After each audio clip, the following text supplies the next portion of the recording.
ఏమా బాగున్నారా?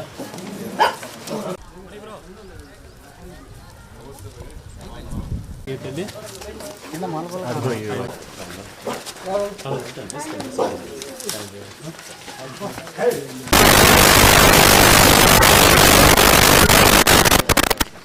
నల్లేందివా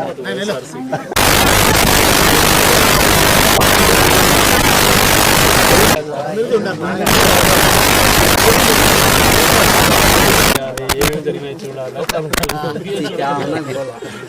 చాలా పూజ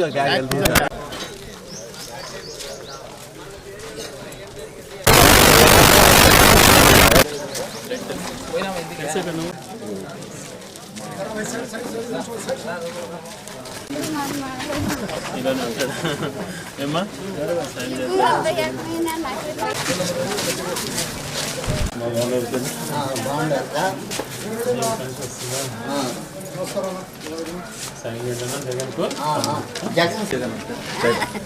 నా స్త్రీనా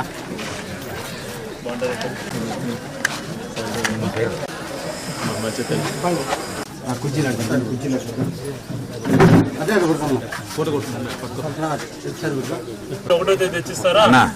ఎవరైనా జగన్మోహన్ రెడ్డి ఓటేస్తావా జగన్ కో? ఈ ఫ్యాన్ గుర్తు పెన్షన్ వస్తుంది. 368 కొంచెం సైడ్నా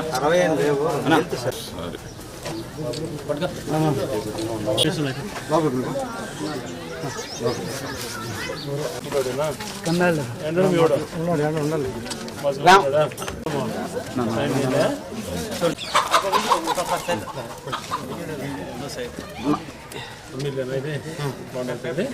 సైన్ చేయండి అమ్మా.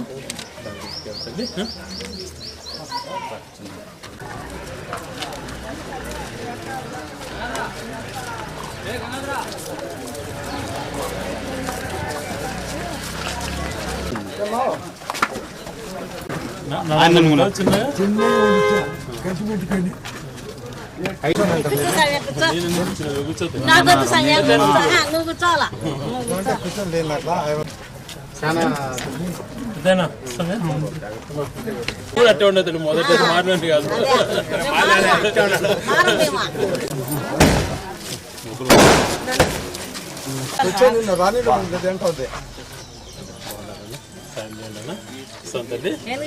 మీరే మారుతారు, మేము మారంలే. మీరు మారాలి, మేము మారినా మారం సన్నాళ్ళమా. రాయచోటి ఎమ్మెల్యే అభ్యర్థి గడికోట శ్రీకాంత్ రెడ్డి ప్రస్తుతం మనతో ఉన్నారు. అయితే ఈ ఎండనక కూడా మనం చూస్తూ ఉన్నాము. ఒకవైపు 43 డిగ్రీల సెల్సియస్ ఉష్ణోగ్రత కూడా నమోదవుతుంది. ఏమాత్రం లెక్క చేయకుండా ఉదయం నుంచి సాయంత్రం వరకు కూడా రెస్ట్ లేకుండా కూడా ప్రచారం చేస్తూ ఉన్నారు. అయితే ఇక్కడ ఎటువంటి సంక్షేమ పథకాలు ప్రజలకు అందుతూ ఉన్నాయి, ఇక్కడ రాయచోటిలో జరిగిన అభివృద్ధి ఏమిటి, ఒకసారి మాట్లాడించే ప్రయత్నం చేద్దాం. సార్ చెప్పండి, చూస్తున్నాము చాలా ఉష్ణోగ్రతలు నమోదవుతున్నాయి, రెస్ట్ లేకుండా కూడా ప్రచారం చేస్తున్నారని కూడా వింటూ ఉన్నాము. ఏంటి సార్? జగన్మోహన్ రెడ్డి గారు ఒకటే చెప్పారమ్మా, నాయకులు అన్న వాళ్ళు ప్రజల్లో మమేకం అవ్వాలి, ప్రజలతోనే ఉండాలి. మనం చేసినటువంటి కార్యక్రమాలు వివరించడంతో పాటు ప్రజలకు అందుబాటులో ఉండాలి అన్నటువంటి నా ఆదేశానుసారం ఆయన అధికారంలోకి వచ్చినప్పటి నుంచి కూడా ఆయన నాయకులకు చెప్పినది ఒకటి ప్రజలతో మమేకం అవ్వటం. కరోనా టైంలో కూడా ఫస్ట్ అధికారంలో ఉన్నప్పుడు 2 సంవత్సరాల కరోనా పీరియడ్లో, లాక్డౌన్ పీరియడ్లో కూడా ప్రజలతో మమేకమయ్యాం. ఏ ఒక్కరు ఇప్పుడు కంటెస్ట్ చేసేటువంటి ప్రతిపక్ష పార్టీ నాయకుడితో సహా, చంద్రబాబు నాయుడు గారితో సహా, జనసేన అధ్యక్షుడు పవన్ కళ్యాణ్తో సహా, స్థానిక తెలుగుదేశం నాయకులతో సహా ఏ ఒక్కరు కరోనా టైంలో కనీసం ప్రజలు ఎలా ఉన్నారు అన్నటువంటి ఆలోచన చేసిన వాళ్ళు కాదు. ఆ సమయంలో కూడా జగన్మోహన్ రెడ్డి గారి ఆదేశాలతో మేము కరోనా సెంటర్స్లోనే నిద్రించినాం, కరోనా పేషెంట్స్తో పాటే ఉన్నాం. కరోనాకు బారిన పడినటువంటి పేషెంట్స్ను దగ్గరుండి ఆదుకున్నాం. ప్రజలు కష్టాల్లో ఉన్నప్పుడు నాయకులు స్పందించే గుణం ఉండాలి అని చెప్పినటువంటి నాయకుడు జగన్మోహన్ రెడ్డి గారు. కరోనా తర్వాత 1 సంవత్సరం అభివృద్ధి కార్యక్రమాలపైన మీది కార్యక్రమాలు దృష్టి పెట్టాం. గత 2 సంవత్సరాల నుంచి కంటిన్యూస్గా గడప గడప ప్రోగ్రామ్ అనేది దగ్గర నుంచి ఇప్పుడు ఎన్నికల ప్రచారం వరకు ఈ 2 సంవత్సరాలలోనే ప్రతి ఒక్క ఇంటిని రెండోసారి టచ్ చేస్తాం. గతంలో ఏ ఒక్క నాయకుడు కూడా చేసిండడు, అంటే ఒక్క ఇల్లు కూడా వదలకుండా ప్రచారంలో భాగంగా అలాగే చేస్తున్నాం, గడప గడప కార్యక్రమం అలాగే చేస్తున్నాం.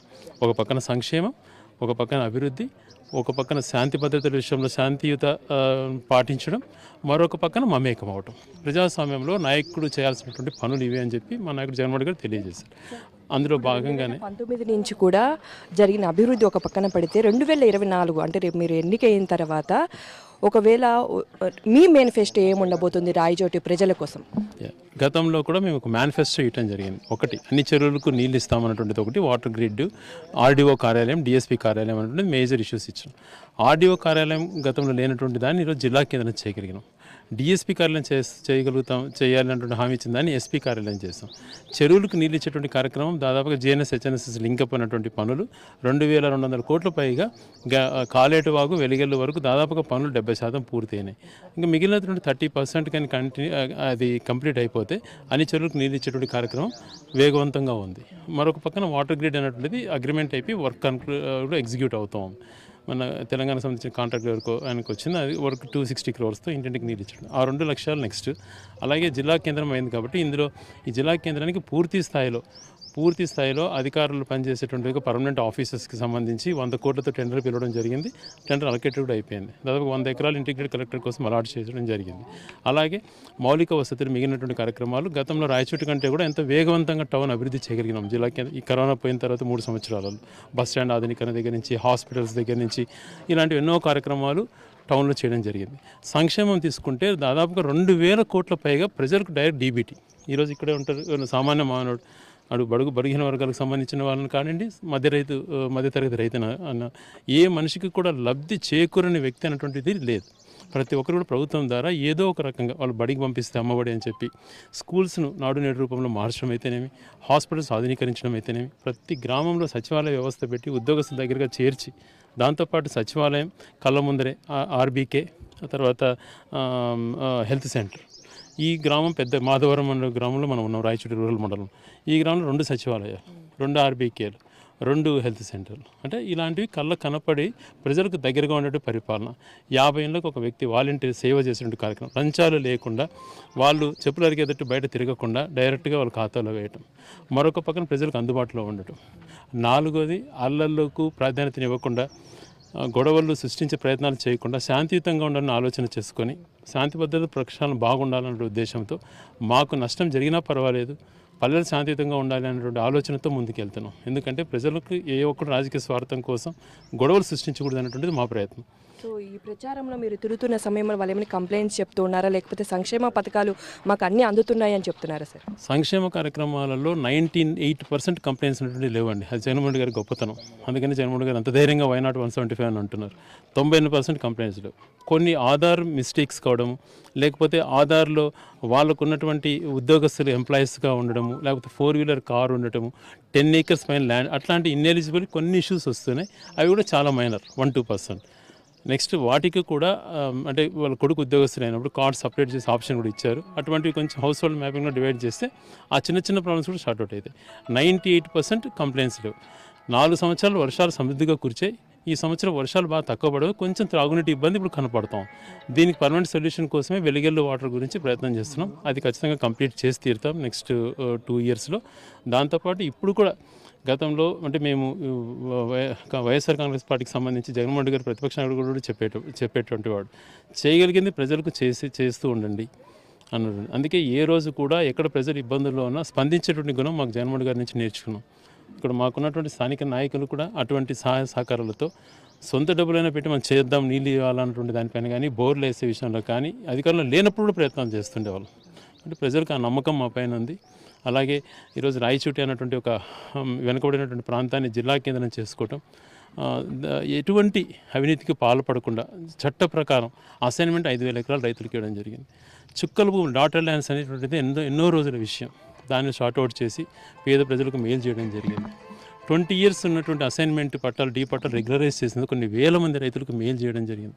ఇవన్నీ మంచి కార్యక్రమాలు మేము చేసినా కూడా ప్రతిపక్ష పార్టీగా వాళ్ళ మనుగడ కాపాడుకోవడం కోసం ఏదేదో మాట్లాడుతుంటారు. కానీ మేము దాన్ని కౌంటర్లు ఇచ్చేదాన్ని కూడా వదిలేసాం. ఎందుకంటే ప్రజలకు తెలుసు వాస్తవాలు, మేము చేసిన మంచి పనులు. ఈరోజు ఏ ఇంటికి వెళ్ళినా పసిపిల్లవాడిని జై జగన్ అంటున్నాడు. ఏందబ్బా నీకు అంత ప్రేమ అంటే జగన్మోహన్ అంటున్నాడు. అదే నేను నవ్వుతా మేము అనుకున్నాం, ఏందబ్బా ఈ రాష్ట్రంలో జగన్మోహన్ రెడ్డి గారికి అల్లుళ్ళు కోడలు ఎక్కువైపోయారు, కోట్లాది మంది అల్లుళ్ళు కోడలు తయారైపోయినారు జగన్మోహన్ రెడ్డి కన్నా. ఎందుకంటే వాళ్ళకు ఉన్న ప్రేమ అది. వాళ్ళకు స్కూల్స్కి వెళ్ళినప్పుడు అక్కడ ఉన్నటువంటి మౌలిక వసతులు క్రియేట్ చేసి ఇట్లాంటి ఇప్పుడు ఓటర్స్ కాదు పిల్లలు, కానీ వాళ్ళ గురించి ఆలోచన చేశాడు. అలాగే హాస్పిటల్స్ ఆధునీకరణ ఎంతో, అంటే ఇప్పుడు ఆరోగ్య సురక్ష ద్వారా ఫ్రీగా ఎంతోమందికి మెడిసిన్స్ ఇవ్వడం అయితేనేమి, ఆరోగ్యశ్రీ 5 లక్షల నుంచి 20 ఏ రాష్ట్రంలో, ఈ దేశంలో ఏ రాష్ట్రంలో లేదు. ఇటువంటి మాట్లాడుకుంటూ పోతే మనం సాయంత్రం వరకు చెప్పచ్చు. అలాంటి మంచి కార్యక్రమాలు జరిగినాయి కాబట్టి ధైర్యంగా మేము వెళ్తున్నాం. మాకు ఒక్కటేంటంటే ఈ ఎల్లో మీడియా ఎక్కువగా ప్రచారం చేయడంతో వానదేవుడు భయపడి దూరంగా పోయినట్టున్నాడు, ఆడ చంద్రబాబు నాయుడు వస్తాడా అని. తిరిగి జగన్మోహన్ రెడ్డి గారు గెలుస్తారనేటువంటి అవకాశాలు కనపడుతున్నాయి కాబట్టి వానదేవుడు మళ్ళీ బయలుదేరి వచ్చి వానలు కురిపిస్తాడు ఈ సంవత్సరం. అది కూడా ప్రజలు అదే మాట అంటున్నారు. ఆ వర్షాలు ఒకటి బాగుపడి ఆ చెరువులకు నీళ్ళు ఇస్తే మా యొక్క పూర్తి సంకల్పం నెరవేరినట్టు అవుతుందండి. ఓకే, చూసినాం కదా మొత్తంగా 2019 తర్వాత నుంచి కూడా చూసుకుంటూ జరిగిన అభివృద్ధి కానీ 2024 తర్వాత ఎన్నికైన తర్వాత ఇక్కడ ఉన్న సమస్యలు, త్రాగునీటి సమస్య కూడా ముఖ్యంగా ఉన్నట్టుగా కూడా తెలిసింది. ఆ సమస్యలను కూడా ఖచ్చితంగా గుర్తించి 2 సంవత్సరాలు కూడా కంప్లీట్ చేస్తామని కూడా చెప్తున్నారు. ఖచ్చితంగా ఇక్కడ ప్రతి ఇంటికి కూడా సంక్షేమ పథకాలు అందుతూ ఉన్నాయి. ఒక సంక్షేమ పథకం కాదు, దాదాపు 99% కూడా ప్రతి ఇంటికి అందుతున్నాయి. కాబట్టి ఖచ్చితంగా జగన్మోహన్ రెడ్డికి ఓటేసి తీరుతారని కూడా గడికోట శ్రీకాంత్ రెడ్డి ధీమా వ్యక్తం చేస్తున్నారు. కెమెరా రాముతో సుష్మిత, సాక్షి టీవీ, రాయచోటి నుంచి.